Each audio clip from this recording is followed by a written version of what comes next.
Hello. हाँ जी। जी सत्साई भगत जी। सत्ताईस जी। कौन भगत जी बोल रहे हैं क्या? जी जी मैं चुनचुन दास पटना से बोल रहा हूँ भगत जी। जी बोलिए। मालिक के दया से एक थोड़ा हमें मन में विकार उत्पन्न क्यों होती है भगत जी?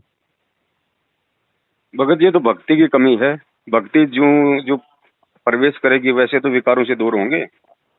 हाँ हाँ, जैसे कुछ कुछ ऐसे मतलब अभी मतलब 2-3 दिन से मतलब ऐसे मतलब मन में विकारें उत्पन्न जैसे कुछ। वो तो देखो भगत जी, मतलब जैसे अपन कभी कभार सत्संग नहीं सुन पाते हैं, मंत्र वगैरह ठीक से नहीं कर पाते हैं। और, नहीं, ये और तो सब चीज होने के बावजूद अभी मालिक तो कहते हैं, मालिक सत्संग में कहते हैं कि बेटा अगर वो होता है ऐसा, अगर मन में विकार उत्पन्न हो तो और ज्यादा इस पे वो करो, जी जी अमल जी करो, जी। ताकि वो भक्ति से ही विकार मतलब दूर होगा। बिल्कुल बिल्कुल। हम्म। मगर इसी की वजह से आपसे जानकारी लेना चाह रहे थे कि थोड़ा कि ये ऐसा क्यों हो रहा है देखो भगत कि। जी, जब ये भक्ति जब हमारे को मिल जाती है ना, जी जी उसके बाद में काल विशेष तौर पे हावी हो जाता है, वो सतर्क हो जाता है। जी जी क्योंकि उसका तो मकसद है हर किसी को फंसा के रखने का कि कोई निकल ना जाए मेरे जाल से। तो जी अब हमारा जो अकाउंट है जन्म जन्मांतर का, वो तो भगत जी मतलब काल के पास में है ना।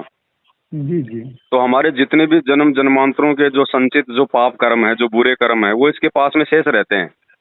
जी और जब ये जीव उस पूर्ण संत की शरण में आ जाता है, काल के जाल से बाहर निकलने की साधना करता है, उस समय उस जीव को विचलित करने के लिए ये उन संचित कर्मों का दबाव उसके ऊपर छोड़ देता जी है कि नहीं। जी जी तो उस समय भगत जी हमारे जो पिछले जो कर्म होते हैं ना, वो दबाव देते हैं। उन दबावों के कारण मतलब मन में ये थोड़ा जो है मतलब हलचल पैदा होती है। लेकिन इसका तरीका परमात्मा ने ये बताया कि अगर कोई मर्यादा में त्रुटि है तो भाई परमात्मा से समय यातना करो, अपनी मर्यादा में रहो। अन्यथा फिर अपनी भक्ति जो है उसको थोड़ा और बढ़ाओ। मतलब भक्ति की डोज को बढ़ाने से ही मतलब उस रोग पे, उस उन विकारों पे जो है कंट्रोल किया जाएगा। बाकी ये तो हो जाता है, इसमें कोई वो नहीं है भगत जी। ये तो देखो भगत जी, देखो हमारे भी जैसे बीच बीच में कई बार दबाव देते हैं, ये तो हो जाता है भगत जी। लेकिन ये थोड़े समय के लिए होता है, मतलब ज्यादा समय के लिए नहीं होता। नहीं, ये लगने लगा किसी की क्या मर्यादा में खंडित तो नहीं हो गए। नहीं, नाम तो कभी खंडित होता ही नहीं भगत जी। नाम तो कभी खंडित नहीं होता, चाहे आप नहीं, शराब पी लो, मर्यादा खंडित, मर्यादा। चाहे आप शराब पी लो, चाहे मांस खा लो, नाम खंडित नहीं होता भगत जी। मर्यादा टूटती है, गुरु जी का वचन हाँ, टूटता है। मर्यादा कहीं। हाँ, तो उसके लिए मान लो अगर ऐसे कोई गलती जाने अनजाने में अगर हो जाती है तो परमात्मा जी से क्षमा याचना कर लो भगत जी। देखो काल का लोक है, यहाँ यहाँ भैया तो है नहीं कि नाम ले लिया तो अब भैया आपसे कोई गलती होगी ही नहीं। यहाँ तो परमात्मा के अलावा सब जीव हैं भगत जी। पर जानबूझ के गलती करने से बचे, और अनजाने की परमात्मा माफ करते हैं, फिर भी सावधानी जरूरी है। सही। बाकी तो ऐसा कुछ नहीं, परमात्मा साथ में ही है भगत जी। बाकी हलचल तो देखो काल भगत जी करेगा ना। अगर चुपचाप ही शांत हो जाएगा तो फिर हमें पता क्या चलेगा फिर भगत जी इस भगवान की भक्ति का। फिर हमारे को एहसास क्या होगा, इसकी महत्वता का क्या पता चलेगा। काल अगर बिल्कुल ही दूर भाग जाएगा तो वो भी नहीं, अपना अगर काम ऐसा। करेगा भगत जी पूरा। वो तो है ही भगत जी।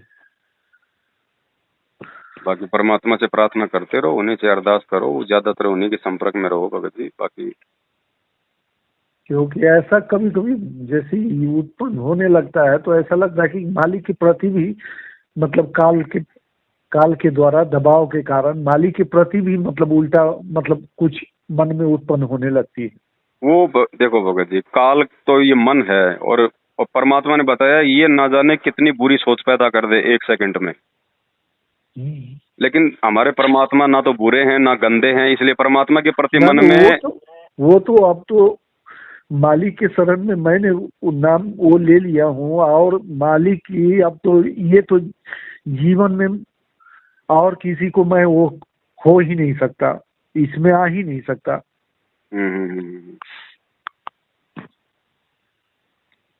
क्योंकि अब तो मालिक से यही अरदास करता हूँ कि हे मालिक अगर भाजू तो आपकी, नहीं तो ले चलिए, सांस से बंद।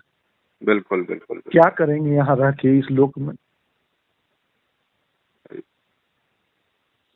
ये भी देखो भगत जी, चिंतन मनन ना, ये भी मतलब भक्ति की एक पहचान है कि भाई हम सही रास्ते पे जा रहे हैं। चिंतन मनन वही करेगा भाई जिसके ऊपर परमात्मा का हाथ होता है। बाकी जो काल प्रेरित को क्या पता क्या चिंतन मनन होता है, वो तो पैसे के चिंतन मनन करेगा, माया कहाँ से आए, पैसा कहाँ से आए। तो ये तो अभी भगत जी बहुत समय है, धीरे धीरे रे मना धीरे सब कुछ होए। अभी तो आप और हमारी शुरुआत है भक्ति मार्ग में भगत जी। ये तो है ही भगत। धीरे धीरे परमात्मा दृढ़ करते रहेंगे, हल्के फुल्के झटके तो भगत जी आजीवन आएंगे। बाकी ये है कि द्वार धनी के पड़े रहो, धक्के धनी के खाओ, सो काल जग जोरी, पर द्वार छोड़ ना जाए। सतगुरु का दरबार छोड़ के नहीं जाना, बाकी तो फिर परमात्मा संभाल लेगा अपने आप सब। ना वो तो है ही भगत जी, क्यों किसी की न जाने इस मार्ग के मालिक तो ये जन्मों जन्मांतर से जुड़े हुए थे, तभी तो मालिक ने आज हमें इस लायक बनाया। बिल्कुल बिल्कुल बिल्कुल। वो तो अब महसूस होता है किसी की धन ऐसे घर में, जिस घर में जन्म हुआ जी जी जी, कि मालिक से जुड़े हुए, बचपन से ही जुड़े हुए रह गए।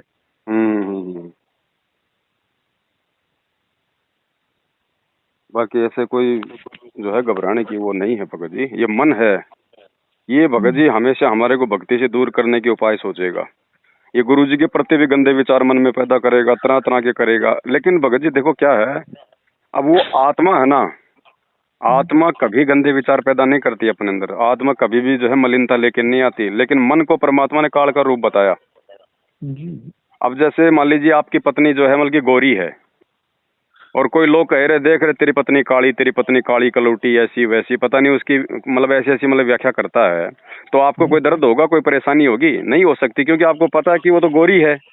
और इस नादान को पता नहीं है ये मुझे वैसे ही मतलब फालतू में मतलब गुस्सा दिलाने के लिए बोल रहा है कि वो काली है, ऐसी है। तो इसी प्रकार भगत जी हमारे परमात्मा निर्विकार हैं, निर्भय हैं, निर्विषम हैं, उनके ऊपर कोई दोष नहीं लग सकता।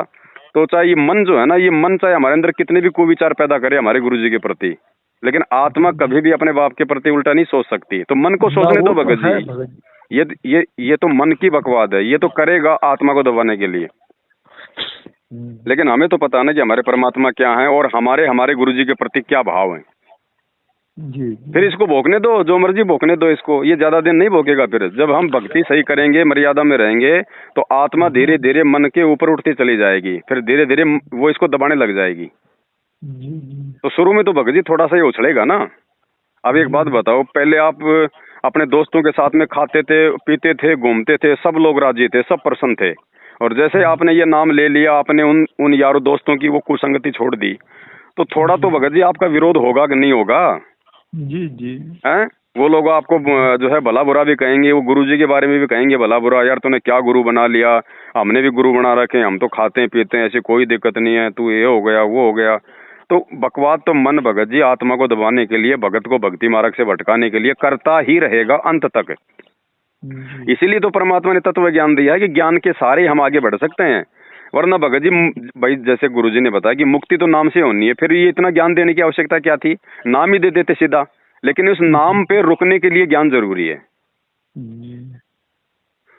तो लगे रहो भगत जी, ये तो देखो अंतिम श्वास की भक्ति है ये तो, है ना।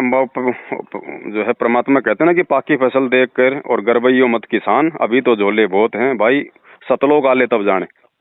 जब सतलोक पहुंच जाए तब मानना कि हाँ हमारा काल से छुटकारा हो गया। बाकी तो भगत जी यहाँ पे सावधानी की जरूरत है, यहाँ सावधानी हटी तुरंत दुर्घटना घटी।